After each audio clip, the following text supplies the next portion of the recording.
Hi అండి, welcome back to my channel. అందరూ ఎలా ఉన్నారు ఫ్రెండ్స్? ఈరోజు మన స్పెషల్ వచ్చేసి గుత్తి వంకాయ అండి. ఇది చాలా సింపుల్గా అండ్ ఈజీగా ఎలా చేసుకోవాలో కొత్తగా వంట నేర్చుకునే వాళ్ళు కూడా చేసుకునేలాగైతే నేను చూపిస్తున్నాను ఫ్రెండ్స్. ఇక్కడ నేనైతే 1/2 kg చిన్న వంకాయలు తీసుకున్నానండి. ఇవి కొంచెం పెద్దగా మీడియం సైజు ఉన్న వరకు అయితే ఓకే అండి. గుత్తి వంకాయకి ఎప్పుడైనా వంకాయలు వీలైనంత వరకు చిన్నగా ఉంటేనే టేస్ట్ చాలా బాగుంటుందండి. ఇక్కడ నేనైతే వంకాయలు కట్ చేసుకోవడానికి ముందే పసుపు ఉప్పు వేసి అయితే వాటర్ అయితే పెట్టేసుకున్నాను ఫ్రెండ్స్. ఇప్పుడు వంకాయలని మనం ఇలా 4 ముక్కలుగా వచ్చేటట్టు ఎక్కడ కట్ అవ్వకుండా కట్ చేసుకోవాలండి. ఇలా కట్ చేసుకుంటే సరిపోతుంది. పుచ్చులన్నీ చెక్ చేసుకొని వాటర్లో అయితే వేసుకోవాలండి.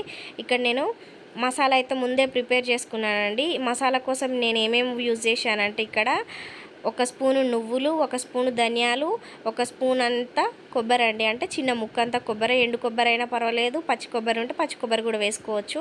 ఇక్కడ 2 ఇలాచీలు, 3 లవంగాలు, కొంచెం చింతపండు, కారం, హాఫ్ ఆనియన్ అండి. హాఫ్ పోపు పుంచుకున్నాను, మిగతా ఆనియన్ ఇందులో వేసానండి. అంతే. ఇక్కడ నేను ఇంకా గరం మసాలా అయితే ఎక్కువ ఏమీ లేదండి. కొంచెం 1 ఇంచ్ అంతా చెక్క వేసాను. ఇవే అండి. ఇవి మొత్తం మనం మెత్తగా మిక్సీ పట్టుకొని అయితే పక్కకు పెట్టేసుకున్నాను. ఇది ఒక్కటి రెడీ అయితే సరిపోతుందండి. మన కర్రీకి ఇంకేం ఎక్కువ ప్రాసెస్ అయితే పట్టదు.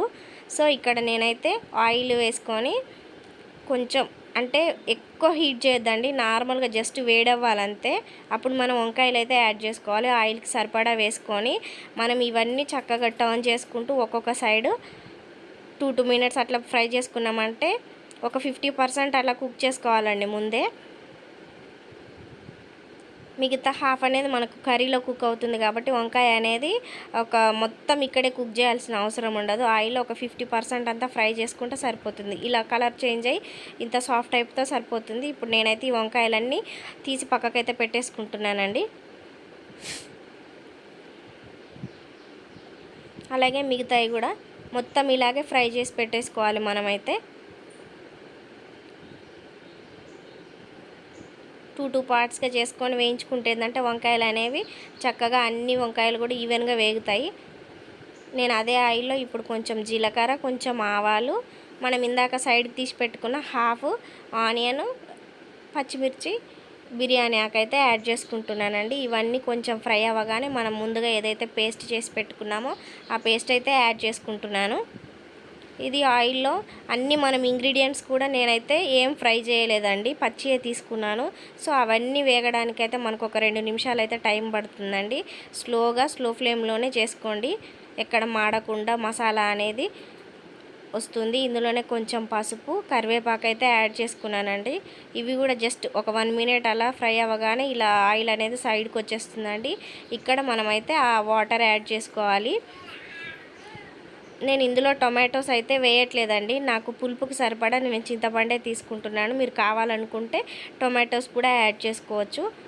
సో వాటర్ అనేది మీకు కన్సిస్టెన్సీ ఎలా కావాలంటే అలా చూసుకోండి. మనకు వంకాయలు అనేవి ఇంకొంచెం పెద్దవి తీసుకున్నప్పుడు వాటర్ మనం కొంచెం ఎక్కువగానే వేసుకోవాలండి. ఎందుకంటే అవి మసాలా లోపల వరకు వెళ్ళి కుక్ అవ్వడానికి టైం పడుతుంది. నేను చిన్న వంకాయలు తీసుకున్నా కాబట్టి కొంచెం వాటర్ అనేవి నేను ఒక 250 ml వరకు అయితే తీసుకున్నాను. ఇలా వాటర్ అంతా ఒక బాయిల్ వచ్చే వరకు కుక్ చేసిన తర్వాతనే మనం వంకాయలు అయితే యాడ్ చేయాలండి. ఈ వంకాయలన్నీ చక్కగా యాడ్ చేసుకున్న తర్వాత కర్రీలో అయితే మంచిగా మిక్స్ చేసి ఒకసారి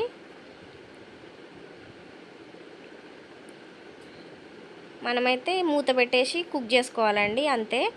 ఒక 3 minutes తర్వాత చూపిస్తున్నాను మీకు. ఇప్పుడు వాటర్ అంతా ఎవాపరేట్ అయిపోయి ఆల్రెడీ మనకు కర్రీ అనేది కొంచెం థిక్ అవ్వడం అయితే స్టార్ట్ అవుతుందని చూసారా?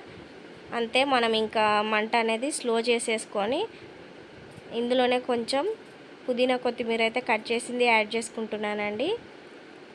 అంతే. ఈ కన్సిస్టెన్సీలో ఉంటే సరిపోతుందండి. ఎందుకంటే ఇది చల్లారి తినేటప్పటికి ఇంకాస్త గట్టి పడుతుంది. నేనైతే స్టవ్ కట్టేశాను. ఇంకా ఇప్పుడు సర్వ్ చేసుకోవడం అండి.